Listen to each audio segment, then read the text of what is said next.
Tesla, it is a car that you will covet, that you want to drive. That happens to be very good for the environment. Yeah, exactly. And I think this is sort of general, advice I'd give to people starting companies, to entrepreneurs in general, is really focus on making a product that your customers love. And it's so rare that you can buy a product and you love the product when you bought it. There are very few things that fit into that category.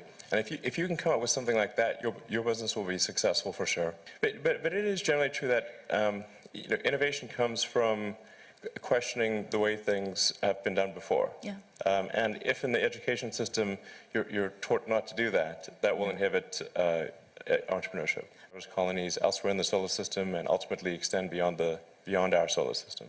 And so there's the defensive reason of protecting the future of humanity, ensuring that the light of consciousness is not extinguished should some calamity befall Earth. That's the defensive reason. But personally, I find what gets me more excited is the fact that this would be an incredible adventure. Maybe like the greatest adventure ever. And it would be exciting and inspiring. And there need to be things that excite and inspire people. Yeah. You have to be, reasons why you get up in the morning. It can't just be solving problems. It's got to be, something great's going to happen in the future. Yeah. People want to be more like you. Really? And for the fate of humankind, I think it would be great to have more Elon Musks. What do we need to do to become more like Elon? I don't know if I think it maybe sounds better than it is.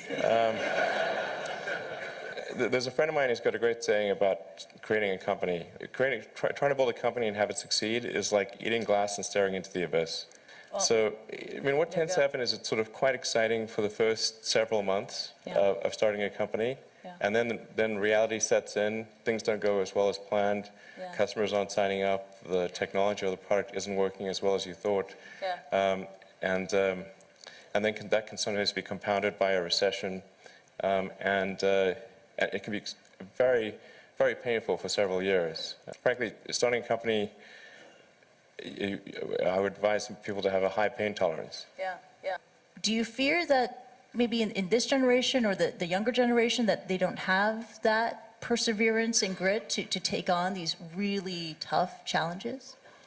I think some people do, and but no, I think it is definitely true that.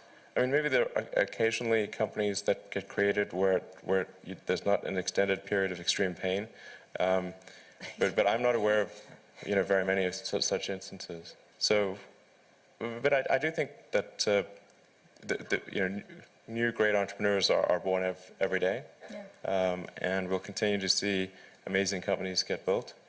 Yeah, but I would definitely advise people who are starting a company to expect a long period of quite high difficulty. But as long as people stay super focused on creating the absolute best product or service that really delights their end customer, if they stay focused on that, then if you get it such that your customers want you to succeod, then you probably will.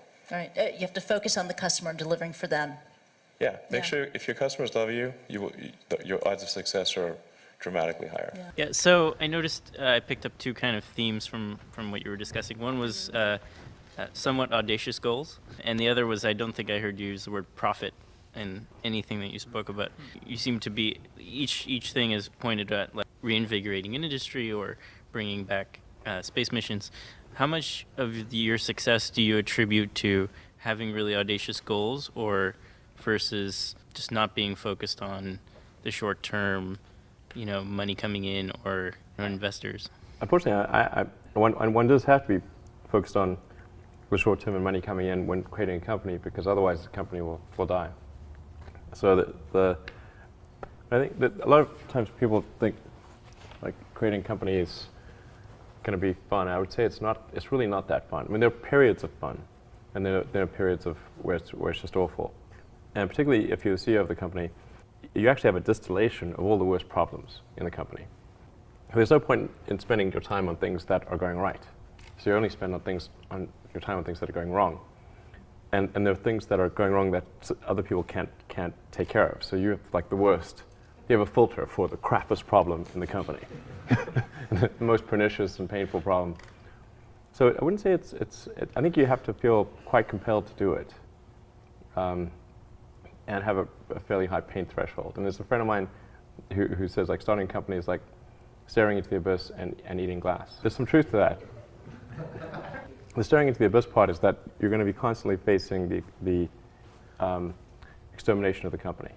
Because most startups fail. It's like 90%, arguably 99% of startups fail. So, that's the staring into the abyss part. You're constantly saying, okay, if I don't get this right, the company will die. And then the eating glass part is you've got to do the problems. You've got to work on the problems that the company needs you to work on, not the problems you want to work on. And so that's you end up working on problems that you'd really wish you weren't working on. And so that's the eating glass part. And that goes on for a long time. So how do you keep your focus on the big picture when you're constantly faced with, we could be out of business in a month? Well, it's just a very small percentage of mental energy is on the big picture. Like you know where you're generally heading for, and the actual path is going to be some sort of zigzaggy thing in that direction. You try not to deviate too far from the path that you want to be on, but you're going to have to do that to some degree.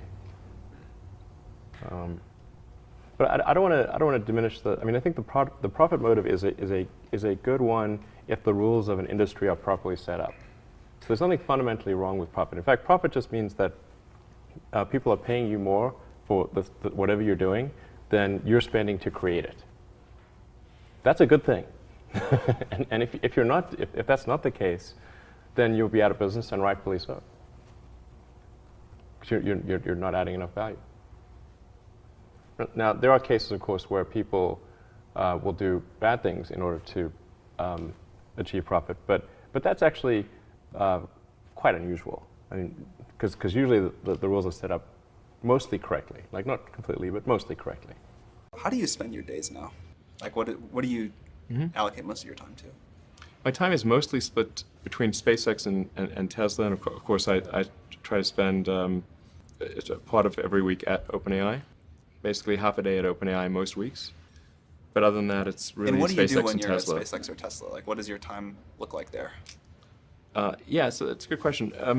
I think a lot of people think I must spend a lot of time with media or on businessy things, but actually almost all my time, like 80% of it is spent on engineering and design. Engineering and design, so it's developing next generation product. That's 80% of it. You probably don't remember this. A very long time ago, many, many years, you took me on a tour of SpaceX. And the most impressive thing was that you knew every detail of the rocket and every piece of engineering that went into it. And I don't think many people get that about you. Yeah, I think a lot of people think I'm kind of a business person or something, which is fine. Like, business is fine, but but really, it's it's like at SpaceX. Gwynne Shotwell is Chief Operating Officer. She kind of manages legal, finance, sales, and kind of general business activity. And then my time is almost entirely with the engineering team, working on improving the Falcon 9 and the Dragon spacecraft, and developing the Mars colonial architecture. And then at Tesla, it's working on the Model 3 and some in the design studio, typically half a day a week, dealing with aesthetics and look and feel things, and then most of the rest of the week is just going through engineering of the car itself, as well as engineering of the factory. How should someone figure out how they can be most useful? Whatever this thing is that you're trying to create, what would be the utility delta compared to the current state of the art times how many people it would affect? So that's why I think having something that makes a big difference but affects a sort of small to moderate number of people is great, as is something that makes even a small difference but affects a vast number of people. Like the area under the curve. Yeah, exactly. The area under the curve would actually be roughly similar for those two things. I mean, there's a lot of things. I mean, it's certainly, listen more to critical feedback. I mean, like a lot of things I learned in college actually were pretty helpful. I mean, I think the physics approach to thinking is very good, like the first principles approach. And you applied that broadly. Yeah, applying the first principles approach to thinking is, I think, a good way to figure out counterintuitive situations. So I thought that was really a helpful thing to learn. Whereas there's many things that need fixing in the world, and students here probably could think of a long list, many of which you could probably imagine solutions to using the physics first principle approach. But has there been any framework or idea you've used to filter out what you don't do, what you don't pursue? I mean, well, if sort of follow what I did initially was, well, you go back to like college times, I was working on energy storage technologies for electric vehicles. And that's what I was going to pursue at Stanford, actually, was work on like advanced capacitors and batteries to improve the energy density for electric vehicles. And then the internet was kind of happening. It was clear like the internet was happening like back in like 94, 95. And I wasn't sure if what I worked on in the PhD would actually be useful. So I was really concerned that if I... Why? Timing, or what was your intuition? Meaning, I think it could be academically useful, but not practically useful. I think it could result in a PhD and adding some leaf to the tree of knowledge, but then discovering that, well, it's not really gonna matter. Like that's, is it going to be a good enough thing to actually be used in an electric vehicle? I wasn't sure. I mean, so it was like, I was uncertain as to whether success was one of the possible outcomes. Right. Like I thought maybe it was, but I wasn't sure. And then I thought, well, if I watch the internet get built while I'm doing this, that would be really frustrating. So there's a sense of that eminent timing, that was the time for the internet, and maybe the other stuff could wait or be on the back. Was it always there as like one day I'll get back to that, or was it just like... Yeah, I thought probably I'd get back to it, and did end up doing that. But yeah, I thought sort of the internet was happening, like really taking off, although most people weren't aware of it in '95.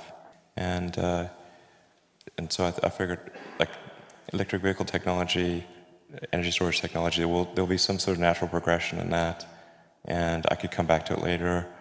But the internet, was really, that was the moment to really do something. Although in '95 it wasn't obvious that you could actually make any money on the internet. This was like nobody, until Netscape went public, I think at the end of '95, nobody even thought there was like, you could make a valuable company on the internet. It wasn't as obvious as it seems now. Yeah, like now it seems really obvious, but back then it was not at all. And then the internet's also helpful because it's anything to do with software is a low capital endeavor. So I didn't have any money. I just had a bunch of student debt. But software you can just write, like by yourself. And you don't need a lot of atoms, like you don't need a lot of tooling and equipment, and so it's not capital intensive. So the ability to start a company, if it's software related, and it's the first company, is much, much easier. Right.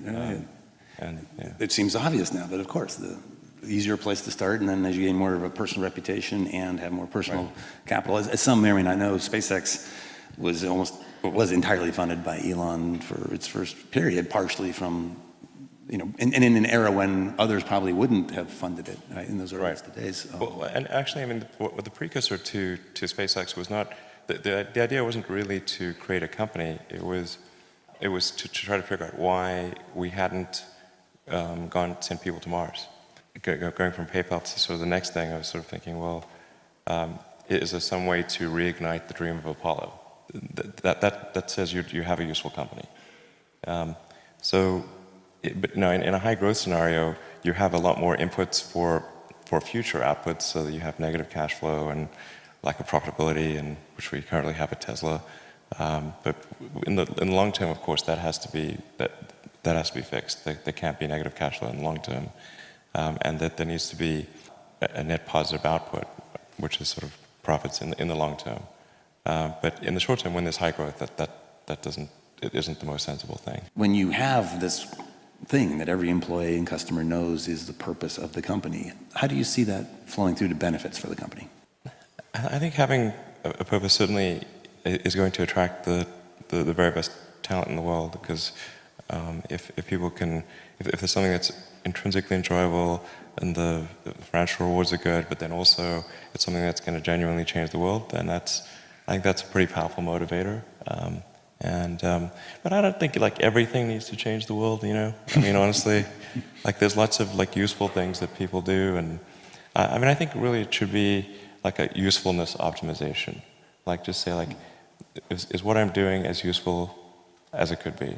You're talking about the goal of an organization or A goal in general, yeah. And you know, just even if something isn't changing the world, if it's making people's lives better, I think that's great. And you know, even if something's like making only people's lives only slightly better, but it's a large number of people, then kind of like the area under the curve is quite good. So is that mathematical first principles of point utility and number? Exactly. Look at the integral. Yeah. Okay. Like I mean, it's sort of like one could say like is like some app really making people's lives better? But if it's affecting a lot of people, even in a small way, then yeah, the sort of area is good. It's always really tricky to predict the future. I mean, some of it's pretty obvious. Like computing power is going to be just crazy, and the big change is the cost of computing power. Not so much the sort of circuit density, sort of the Moore's law thing. But if you look at, say, what is the actual dollars per instruction, and that is, I mean that cost is dropping exponentially. I mean, if you think about it, like if you're making a computer, you're rearranging silicon and copper, you know, so on a little chip, and once the capital cost of the development and the chip plant is paid for, the marginal cost of a chip is very, very tiny. So I think we'll see massively parallel computers and computing power and storage being, you know, as much as you want. And it's interesting. I too start with that. Like if I don't know what else to predict, but as a foundational thing, sure. This seems like the safest starting, premise. But then, what does that ripple through to in fields like genetics and AI, which you mentioned, autonomous driving, space-related topics? I mean, just ubiquitous computing everywhere. I think AI is going to be incredibly sophisticated in 20 years. When does it first wake up? It seems to be accelerating, and the tricky thing about predicting things when there's an exponential is that an exponential looks linear close up, but it's not linear. So, and AI appears to be accelerating, from what I can see. And do you look at autonomous driving and point AIs like the Siri-like functionality as your guidepost? Well, I had sort of a debate about something like, is AI accelerating or not? And like he was saying, well, what's the y-axis? You know, if it's accelerating, you got t on the x-axis, but what's the y-axis? And I said, well, I thought about that, and I think you could have a recursive y-axis, so that if at any point in time your predictions for AI are coming sooner or later, that actually would help define whether it's accelerating or not. Whatever that axis was. So you might just look at the net change. It's a recursive axis. Like, so if in any given year, if you find your predictions are going further out or coming closer in, that actually, you know, is one way to think of acceleration. Because otherwise, what's the qualitative or quantitative measure of AI? And I can certainly see that with autonomous driving. You know, 3 years ago, I thought it was 10 years away. And then 2 years ago, I thought it was 5 years away. Now I think it's 3 years away or less than 3 years away. Wow. So, and when you say away, like released to market, available for consumer adoption, as opposed to prototyping? No, I mean like the technology works. There's a sort of second question as to when regulators would approve it. Yeah. But like good luck with that. the technology works as a general solution. So like autonomous driving, like basically works anywhere. So it could be sooner for point things, like highway only, or. I mean, highway only. We're already in public beta with this at Tesla, so we'll be hopefully in the next several weeks releasing to all of the cars that have the autopilot hardware, which is all cars built in like roughly the last 12 months. So for sure, ubiquitous computing, AI that's beyond anything like the public appreciates today, I think we'll have most of the new vehicles being produced being electric, and we'll probably have a supermajority of energy being produced being sustainable. So I think we're headed Solar towards a good track. primarily in your mind? Primarily solar, yeah. I think those are sort of some good things. Like I think we'll be hopefully on a good path for sustainable energy. Sooner is always better, but I think by 2035, I think we'll be substantially, like most of transport, most of new energy being produced will be sustainable. Broadband everywhere? Broadband everywhere, yeah. And hopefully a small base on Mars, or a small city on Mars in 20 years, yeah. I think, City, did I hear? well, okay, fine, town, village. Hamlet. I mean, that's exciting. I mean, that could get people fired up about the future. Yeah, I do. I agree, exactly.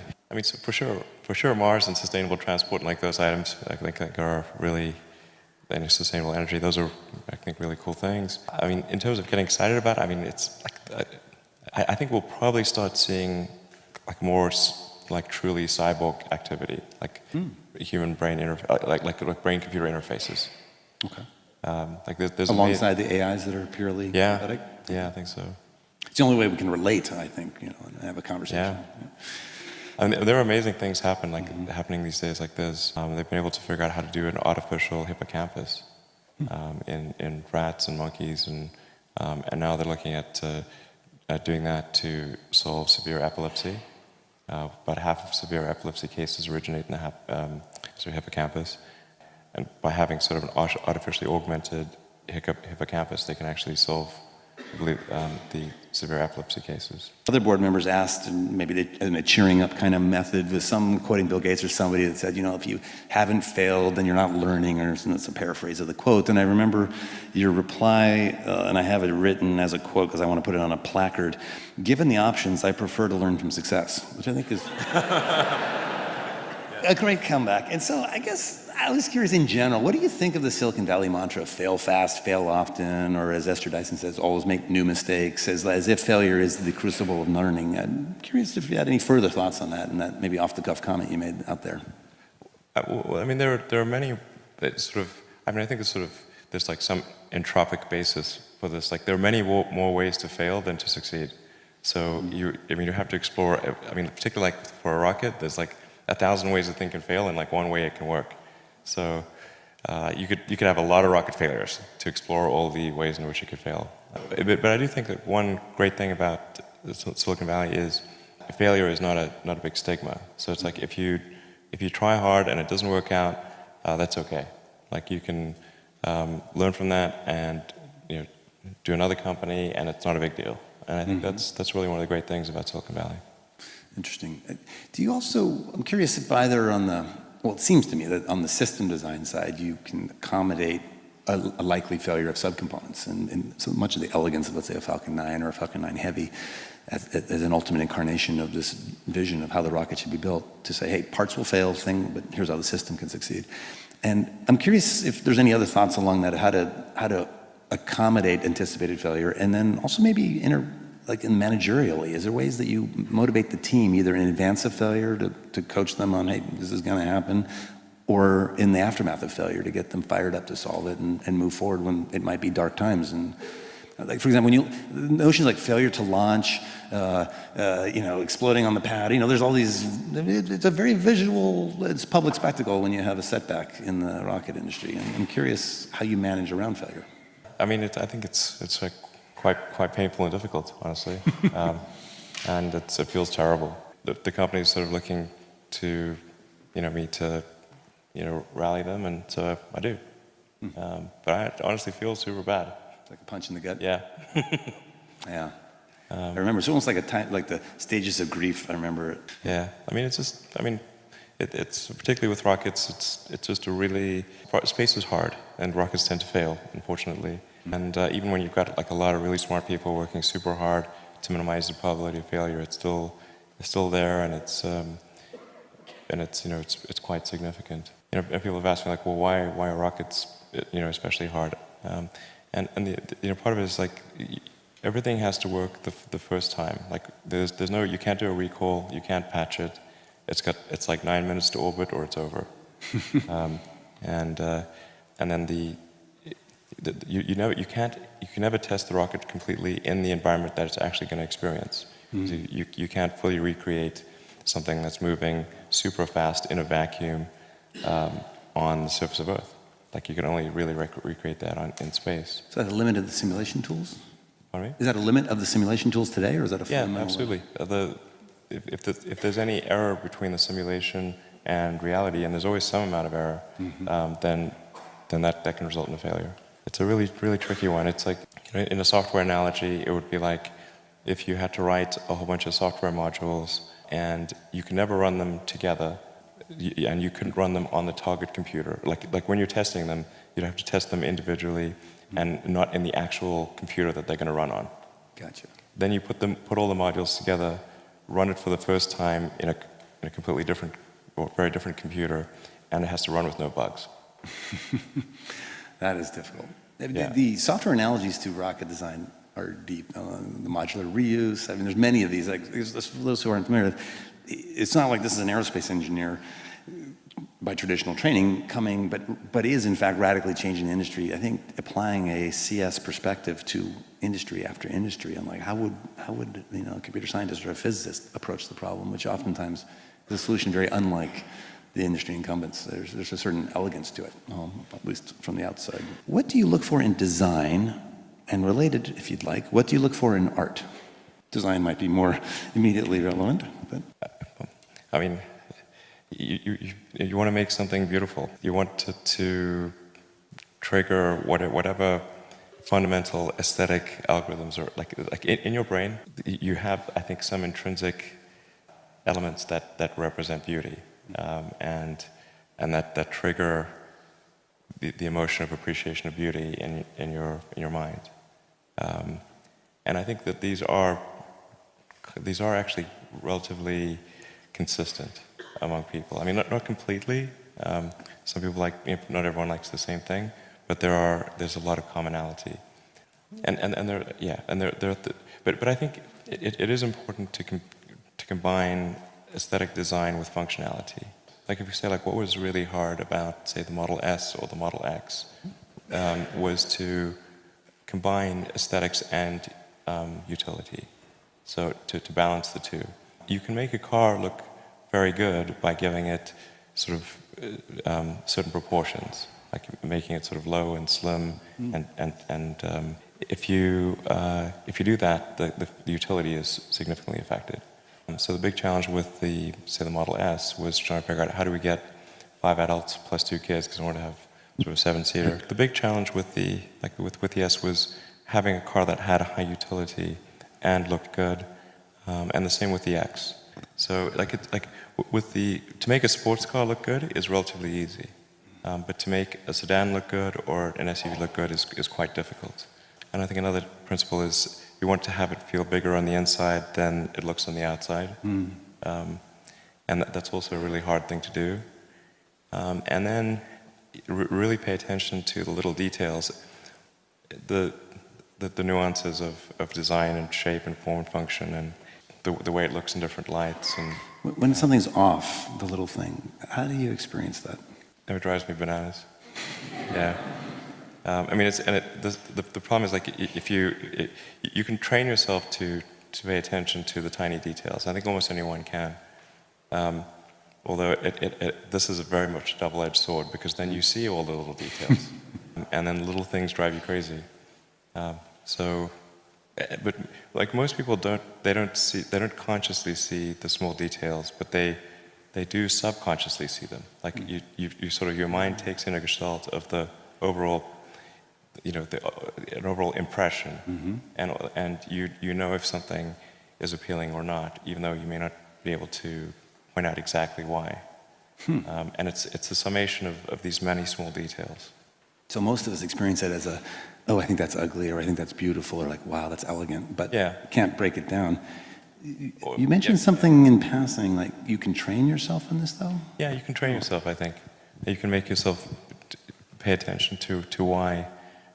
You essentially bring the subconscious awareness into conscious awareness. God, I wish I could do that. How do you do that? Just pay really close attention. Almost like a meditation on the object and trying to find the details. Like, why do I not like this? Is that what? Yeah, just look closely and carefully. And for any given object, it's geometry. There's always something wrong somewhere all the time. And so as long as people stay super focused on creating an absolute best product or service that really delights